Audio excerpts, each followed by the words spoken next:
এই ভিডিওটা দেখার আগে একবার বলুন হরে কৃষ্ণ কৃষ্ণ কৃষ্ণ হরে হরে, হরে রাম রাম রাম হরে হরে। রাধে কৃষ্ণ বাংলা চ্যানেলে আপনাকে স্বাগতম। আজ আমরা শ্রীকৃষ্ণের এক অসাধারণ লীলা জানব, যা আমাদের জীবনে ভক্তি ও শিক্ষা নিয়ে আসে। রাধে রাধে। শ্রীকৃষ্ণের জন্ম মথুরা শহরে দ্রৌপদী ও যশোদার পরিবারে হয়েছিল। ছোটবেলা থেকেই তিনি অমিয় মধুর হাসি আর দুষ্টুমি করে সবাইকে আকর্ষণ করতেন। তার লীলার মধ্যে আছে স্নেহ, মধুরতা এবং আধ্যাত্মিক শিক্ষা।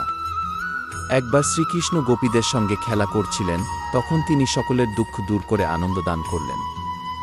এই লীলা আমাদের শেখায়, যে কোনো কাজই হোক, ভালোবাসা ও ভক্তি সহকারে করলে জীবন সুন্দর হয়।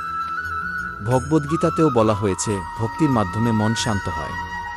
ভগবদ্গীতায় শ্রীকৃষ্ণ বলেন, ভক্তি মানে ভয় নয়, ভক্তি মানে ভালোবাসা।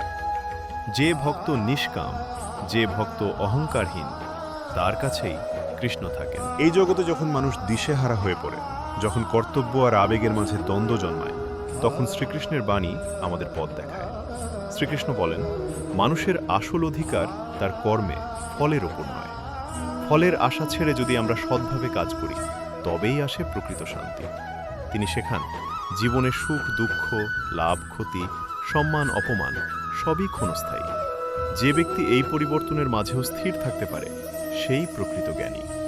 শ্রীকৃষ্ণ আমাদের ভয় ত্যাগ করতে বলেন, কারণ ভয় জন্মায় অজ্ঞানতা থেকে, আর জ্ঞান জন্মায় আত্মবিশ্বাস ও সত্যের অনুসরণে।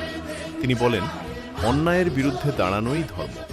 নীরব থাকা যখন অন্যায়কে শক্তিশালী করে তোলে, তখন প্রতিবাদী হয়ে ওঠে মানবতার কর্তব্য। হে মানব, জীবনের পথে চলতে গিয়ে তুমি কি কখনো থেমে গেছো? কখনো কি মনে হয়েছে সব কিছু থাকা সত্ত্বেও ভেতরে এক শূন্যতা? এই শূন্যতার উত্তর লুকিয়ে আছে শ্রীকৃষ্ণের বাণীতে। তিনি শুধু মহাভারতের চরিত্র নন, তিনি মানব জীবনের চিরন্তন পথ প্রদর্শক। আজ আমরা শুনব কৃষ্ণবাণী, যা আমাদের শেখায় কিভাবে কর্ম করতে হয়, কিভাবে আসক্তি ছাড়া ভালোবাসতে হয়, এবং কিভাবে জীবনের সব পরিস্থিতিতে স্থির থাকা যায়। শ্রীকৃষ্ণ বলেন, তোমার অধিকার কেবল কর্মে, ফলের ওপর নয়। মানুষ দুঃখ পায় কারণ সে ফল নিয়ে ব্যস্ত। সে কাজ করে স্বীকৃতির জন্য, ভালোবাসে প্রত্যাশার বিনিময়ে। কৃষ্ণ শেখান, নিঃস্বার্থ কর্মই মুক্তির পথ। যখন তুমি নিজের সেরাটা দাও আর ফল ঈশ্বরের হাতে ছেড়ে দাও, তখনই আসে মানসিক শান্তি। একজন কৃষক যেমন বীজ বোনে, কিন্তু প্রতিদিন ফল ধরে কিনা তা নিয়ে চিন্তা করে না, ঠিক তেমনই আমাদের জীবন। কৃষ্ণ বলেন, এই জগৎ মায়া, সবকিছু পরিবর্তনশীল। যা আজ তোমার, আগামীকাল তা নাও থাকতে পারে। তাই যা চলে যেতে পারে তার সঙ্গে নিজের সুখকে বেঁধো না। আসক্তি মানুষকে দুর্বল করে। ভালোবাসো, কিন্তু অধিকার ফলিও না। সম্পর্ক রাখো, কিন্তু আত্মসম্মান হারিও না। যে ব্যক্তি জানে সবই ক্ষণস্থায়ী, সে কখনো ভেঙে পড়ে না। শ্রীকৃষ্ণ অর্জুনকে বলেন, সুখ ও দুঃখ একই মুদ্রার দুই পিঠ। যে সুখে উল্লসিত হয়ে যায়, সে দুঃখে ভেঙে পড়ে।